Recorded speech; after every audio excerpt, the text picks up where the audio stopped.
एक महिनाभर थांबला तर आज $1.96 मिळतोय, तो $100 मिळायला लागेल. आमचा हा तुमच्याशी वादा आहे, तुम्ही काही काळजी करू नका. पेट्रोल 120-130 रुपयाला जाईल. आत्ता मी मोबाईलमध्ये बघत होतो, वाशिमला अकोला नाका म्हणून जागा आहे, तिथल्या पेट्रोल पंपावर पेट्रोल डिझेल घ्यायला लोकांची रांग लागली आहे. कॅन घेऊन लोक पेट्रोल पंपावर आले आहेत आणि त्या कॅननं एकमेकाला मारतायत पेट्रोल डिझेल भरण्यासाठी भांडणं.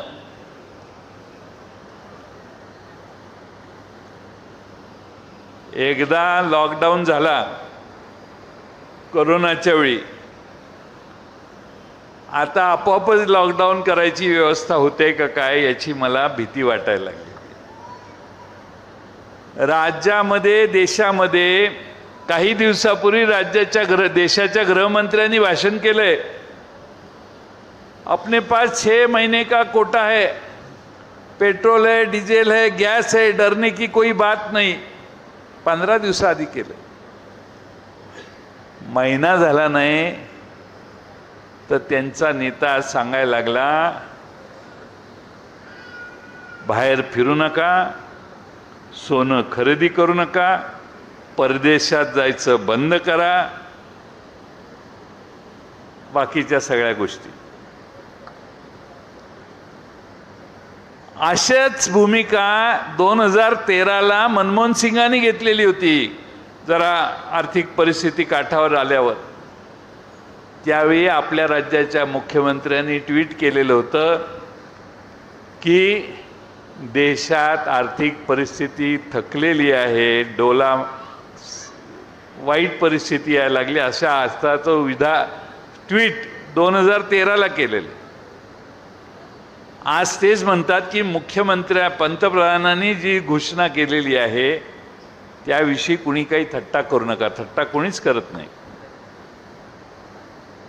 पण मंत्र्यांच्या मागे 10-10, 15-15 गाड्या फिरतात, लोक आपली बघत बसतात, इकडून तिकडे मंत्री जातात. आता एक मंत्री गेला तर दुसरा मंत्री व्हायला तयार असतो. त्यामुळे मंत्र्यांच्या जीवितासाठी 5-5, 6-6 पोलिसांच्या गाड्या ठेवायची काही गरज नाही. एक बॉडीगार्ड, एक पोलीस बस.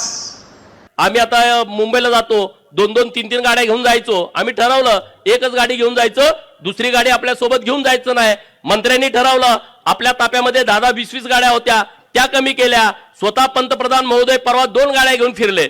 पण पंतप्रधान महोदयांच्या बरोबर सगळी सुरक्षा असली पाहिजे, कारण आपल्या देशाचे प्रमुख आहेत. आपण ह्या सगळ्या गोष्टींचं अनुकरण करण्याची आवश्यकता आहे.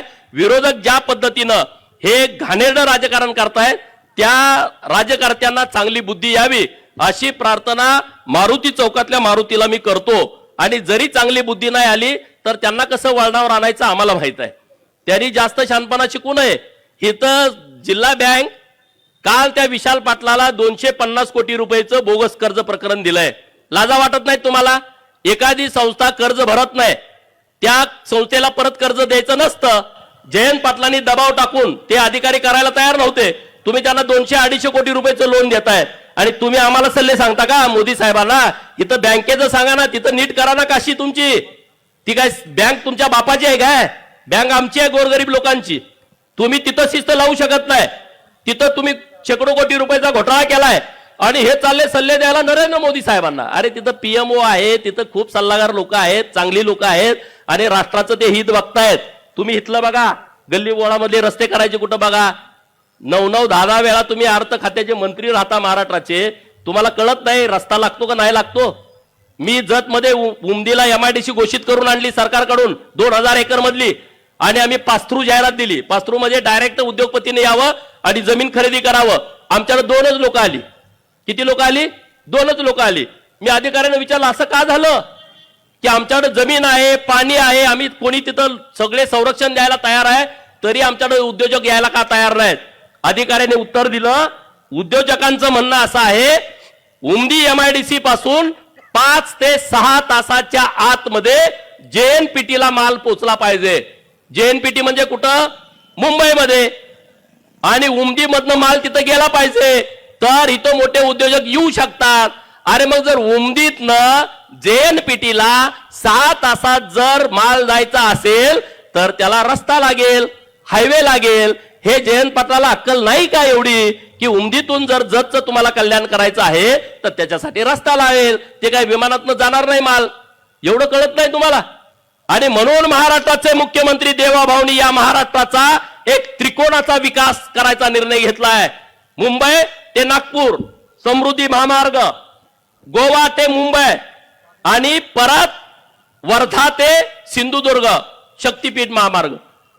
काय त्यात असेल चर्चा करू ना, लोकांचे मिसगाईड करू नका, यातून काय होणार नाही. मी सांगलीत आलो, माझ्या बापाचा रस्ता आहे काय? मी सांगलीमध्ये ज्या रस्त्यावरून आलो हजारो लोकांची जमीन त्यामध्ये गेलेली आहे. आता आम्ही अटल सेतून जातो समुद्रातून, किती वेळ वाचतो आमचा. आता मिसिंग लिंक तयार झाली, मिसिंग लिंकला आता कनेक्टिंग लिंक नाव दिलं माननीय मुख्यमंत्री महोदयांनी. अरे लोणावळ्यामध्ये गेल्याच्या नंतर आता जिथं मिसिंग लिंक सुरुवात होतोय कनेक्टिंग लिंक, तिथं जायला किमान पाऊण तास, त्याच्या पुढे किती लागेल माहित नव्हतं, किमान पाऊण तास लागायचा. परवा मी त्या हायवेवरून आलो, कनेक्टिंग लिंक मधून आलो, 5 मिनिटामध्ये आलो. किती? 5 मिनिटामध्ये आलो, 5 मिनिटामध्ये. याला म्हणायचं काम, हे काम आहे. अरे माझे जर 45 मिनिटं वाचली, त्या रस्त्यावरनं जाणाऱ्या हजारो लोकांचे, म्हणजे लाखो लोक जात असतील, त्याचा हिशोब मला माहित नाही, तेवढ्या लोकांचा वेळ वाचणार आहे, तेवढ्या लोकांचं आयुष्य हे कामाला लागणार आहे.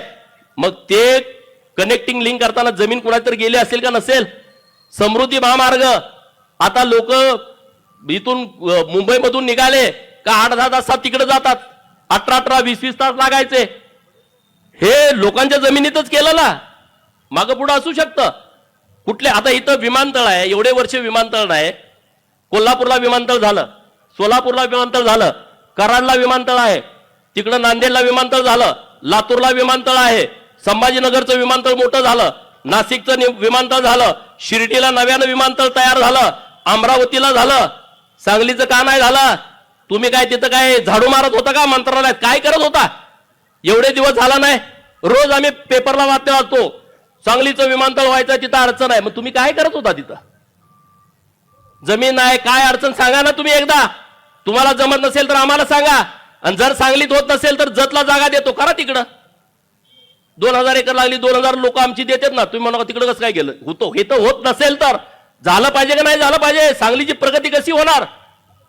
एक कारखाना नाही सांगली जिल्ह्यामध्ये जिथं 10,000 पोरं आमची काम करतायत. राज्याच्या राजकारणामध्ये प्रमुख म्हणून तुम्ही सगळ्यांनी काम केला का? ना एखादी कंपनी आली सांगली जिल्ह्याला, की एखादी इंटरनॅशनल कंपनी जिथं 10,000 पोरं 50,000, 60,000, 70,000 पगार घेत आहेत. तुम्ही काय काढल्या? सुतगिरण्या, पगार किती? 10,000. तुम्ही काय काढले? साखर कारखाने, पगार किती? 12,000.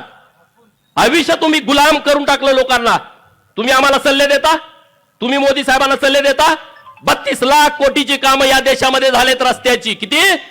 नॅशनल हायवेची 32 लाख कोटीची कामं झालेत गेल्या 10 वर्षामध्ये. रस्ता कशाला म्हणतात? मी इथून निघालो, इकडे नागज फाट्याला जायचं म्हटलं 2 तास लागत होते. एकच शिस्तीत जायचं, ओव्हरटेक करायचं नाही. आता 1.5 तासामध्ये सांगलीचा माणूस सोलापूरला पोहोचतोय. हे भारतीय जनता पार्टीचं, नरेंद्र मोदी साहेबांचं काम आहे.